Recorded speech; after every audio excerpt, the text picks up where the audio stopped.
So folks, today on Tony Glenn's video blog, I have with me Robert Eckard, the most excellent Robert Eckard here. And we're going to go on a hike in the South Mountains, South Mountain State Park, in sort of the western foothills of North Carolina. And so I've known Robert for, I guess, 12 years now.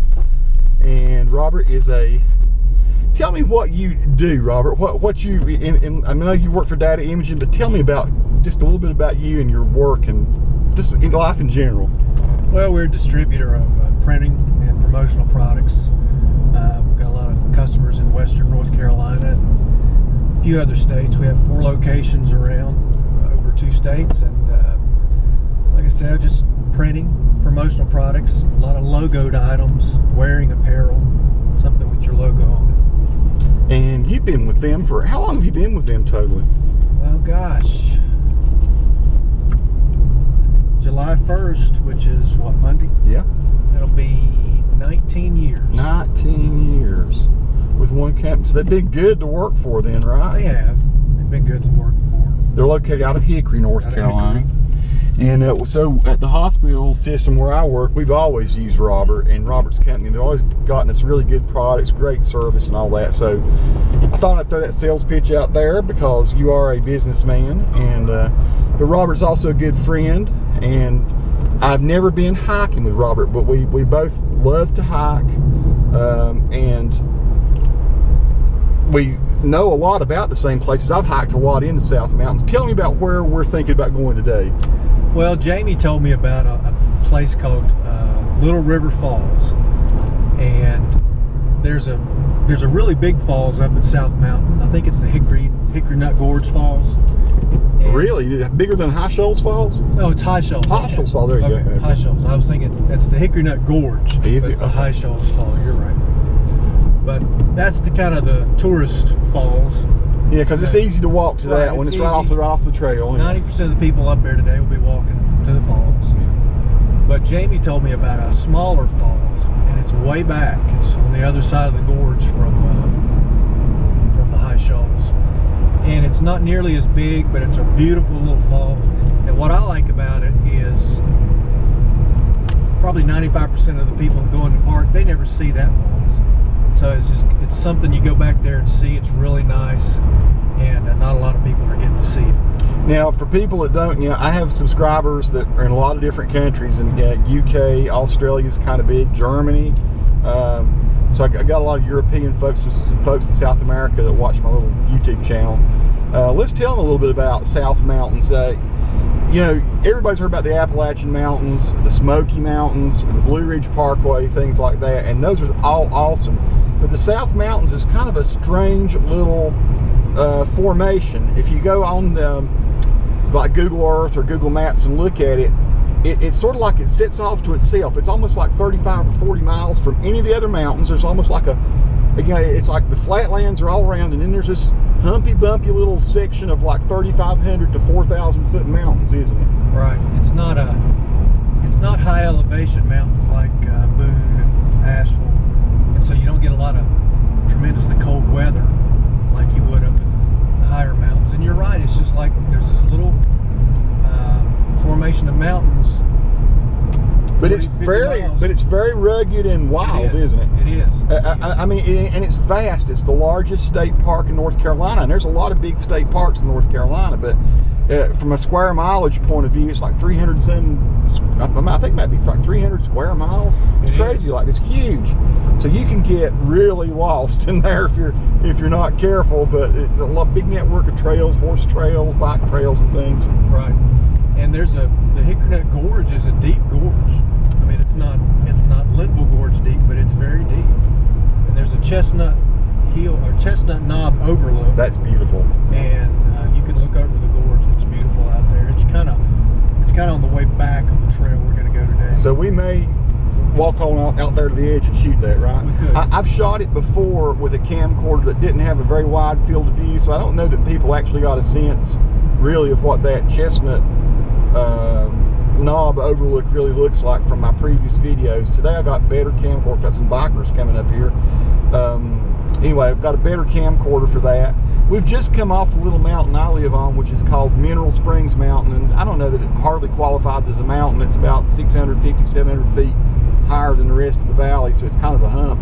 But it's probably actually, Mineral Springs Mountain may be one of the first mountains you encounter that I guess are part of the foothills, the Appalachian Mountains, as you come east to west on the I-40. I think it's probably the first mountain you see, right? Probably is.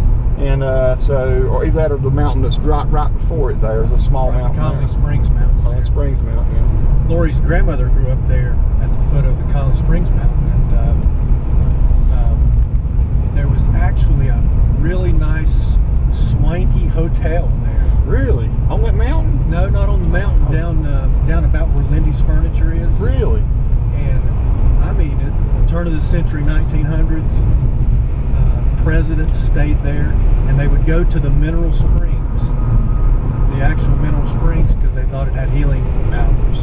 I'll be darned. And well, I knew there had to have been a Mineral Springs for there to be a Mineral Springs Mountain, but the train stopped there, and these ritzy people would get off and stay there at that big hotel. During World War II, they tore it down. I need to look into some history then on that. Maybe there's some book or something where I can learn about my little area now. It's funny you should ask that. So do you have a book? Lori's aunt. Did she write a book? Lynn Galvin wrote a book about the Mineral Springs and the hotel and everything, and Connolly Springs. Do you have a copy of it? I could get you one. I would very much like to know. She has old pictures in the book as well. Since I'm a Mineral Springs Mountain guy now, and love that little, I love the little hump that I live on. So what we're doing right now, you know, I'm interviewing Robert, but because it's kind of cool to get to know a guy and talk as you ride down the road, but we're just now joined up with Highway 18. This is NC Highway 18. If I were to go right, I'd go back to Morganton. Now that I'm going to go left, and we're going to go south on 18. This heads towards Shelby. And so if you're ever coming off I-40, you'd want to go to probably exit 105, or you could take what we just did. Yeah, I guess it would be shorter actually to take off at exit 113 or 112. 112 I guess would be simplest, Mineral Springs Mountain. Do what we did, just come all the way to the end of Mineral Springs Mountain Road, get on Highway 18 and go south. And so in about, probably about 15 minutes we'll be in Mineral Springs Mountain. 15, 18 minutes, something like that. Right. Well, not Mineral, we'll be in South Mountain State Park. So we're headed, the areas we're going through, you're going to think, well, there's no mountains here. This is all flatlands, and it is. And then I say the park sort of rises up from the little valley or little plateau kind of area that we're on. All this over to the left, this is interesting. All this wheat, this there, it was corn last year. That was all a big old forest. Every bit of this to the left about 3 years ago, and the guy that owned it, that barn and all that mess over there, it was all forest, and there was all kinds of old houses over in there actually. But the guy that owned all that is this fellow that owns this little thing on the right here, this little village that he has here. Right. I don't know if you can see that left or right. Well, probably not on the outside cam.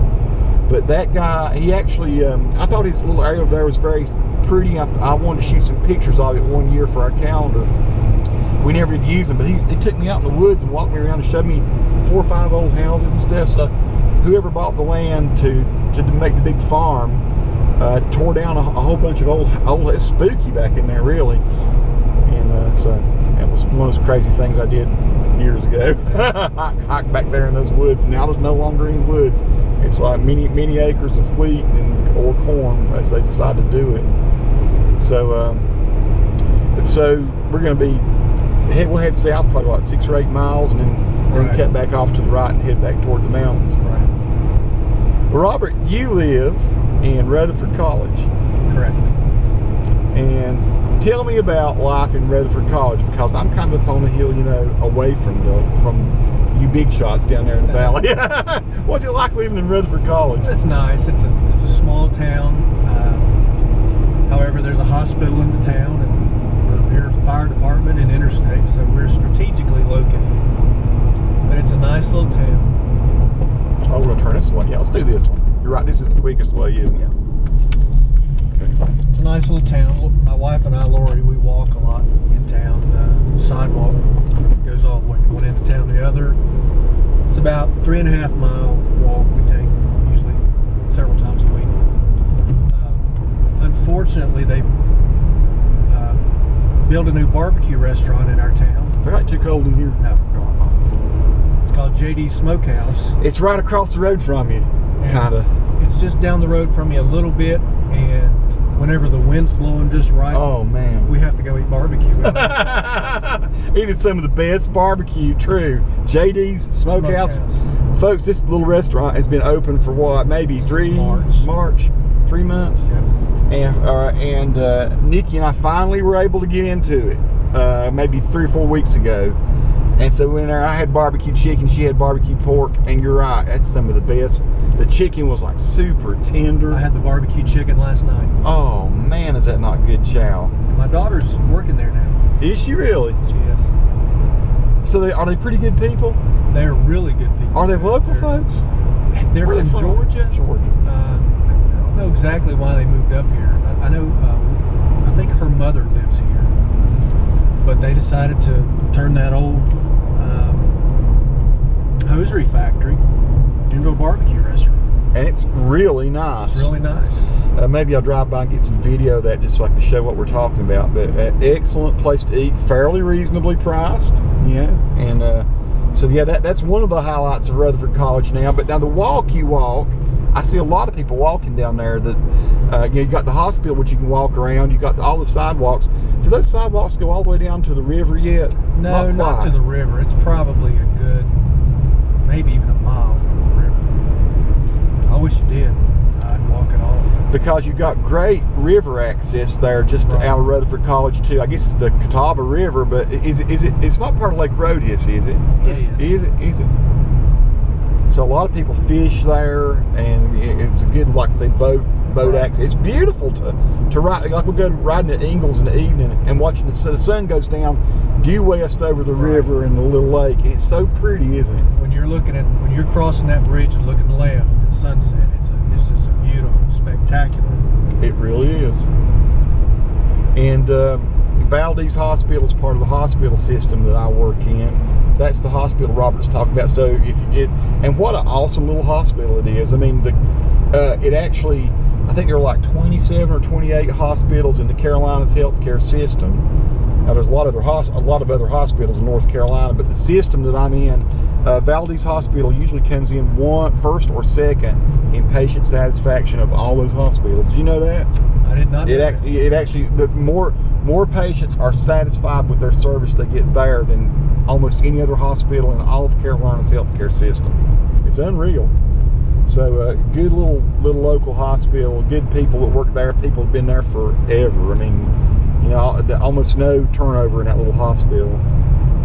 And they have some good surgeons there. So that's a plug for a place I work, Blue Ridge Healthcare and Valdez Hospital. The other hospital, that one being Grace. And then just south of here, I actually work for Cleveland County Healthcare System as well, Cleveland Regional and Kings Mountain. Does this seem weird getting interviewed in a car? A little bit. It's not something that happens every day. That's true. And